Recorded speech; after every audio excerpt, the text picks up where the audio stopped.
some concept like that. But the soul is eternal, and the functions of the soul, such as desire and hankering, these are eternal as well. So then basically the argument evolves with, from the platform. Prabhupada says that the foundation is understanding how we're not the body and how we are the soul. And then how to satisfy the soul.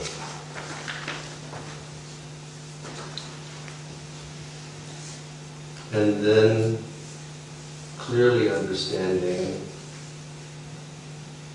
what the effects are when we simply try to satisfy desire and hankering in relationship to the material body. And that we've heard classes, unlimited classes. But what happens when we try to satisfy desires pertaining to material sense gratification? There's an example which is given in the Bhagavatam, which it explains the dangerous position of trying to fulfill material hankerings or aspirations. It explains that trying to fulfill one's desires for success within the material world is like being in a jungle.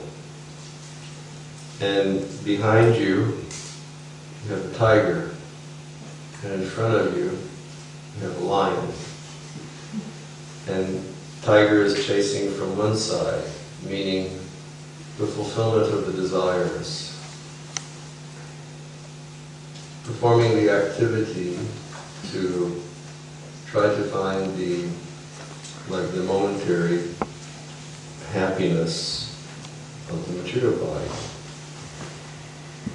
Or maybe if you become a bit more evolved, trying to satisfy your community, or trying to satisfy your nation. But what happens? The tiger is chasing, and is chasing you into the face of the lion. And what is that? That is being bound by the reaction that comes from engaging in material activities. And then Mrityu Sansara Bharmani, again and again, taking birth in this material world.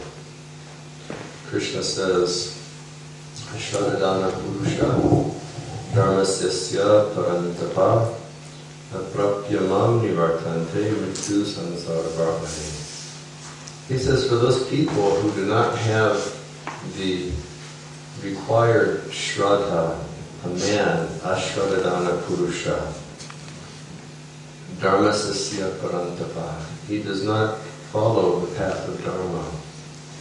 Aprapyamam. Who can tell me what prapya means? Any idea? To attain. Like we read about that prapti city that yogis want, that they can take things. He says, aprapyamam, you will not attain me. Nivartante, you will fall down. And what will you fall down into? Mrityu Sansara Bharmani. You will fall down into the ocean of samsara, which is characterized by the repetition of birth and death. So, on one side, trying to fulfill the desires and aspirations of the material situation for material sense gratification, this is all that we have to look forward to. Or as Srila Sanatana Goswami instructed in the drama the other day, Yehi samspara saja bhoga rupayona evati jantavanta konteya nateshu ramate puha. What did you say? An intelligent person does not take pleasure in the successive misery which arises from contact with senses. Such process, however, being remembered, and therefore the wise person does not delight in. Nateshu ramate puha. person who has buddhi, person who has good intelligence, he does not get ramanti, he does not get joy from engaging in sense objects, because he knows it's just a source of misery. Where Srila Prabhupada would say, he would say the pleasure of sense gratification is simply this. He would say material pleasure is the seed of material distress. So sometimes people, Prabhupada is saying here, they have the idea that advancement or perfection means to negate. But instead of negation, Krishna consciousness presents the positive perspective. And Srila Prabhupada alludes to one verse, Sarvopadi vinirmuktam tatparatena nirmalam rishikena rishikesha sevanam bhakti uchite. He says, what is Uttama Bhakti? What is the perfection of Bhakti? And how to define that? He says, Uttama Bhakti is defined by Sarva Upadi Vinirmuktam, that all material conceptions, all your material ideas, they become eliminated. Tat paratena nirmalam. And then you become nirmal. You know, nirmal means what? Spotless, right? Tat paratena nirmalam. And your heart becomes spotless and pure. And then he says, how to attain that? Rishikena rishikesha sevanam. That we take our senses and we always keep them in connection to the master of the senses, Sri Krishna. We take our spirit of love.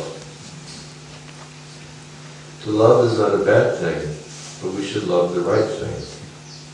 We take our spirit of love and we apply that spirit of love in relationship to Krishna. To have desire for the Lord is not a bad thing. It's like we were saying the other day, Narottam Das Thakur's desire. Gauranga Bolite Habikula Kashaya. Or Narottam Das Thakur has also said, Radha Krishna Pan Mor Jugala Kishore Jivani Marani Gati Arunani Mor. He is saying the service of Radha and Krishna, that is my life. He says, in a living condition or a dead condition, I have no other desire.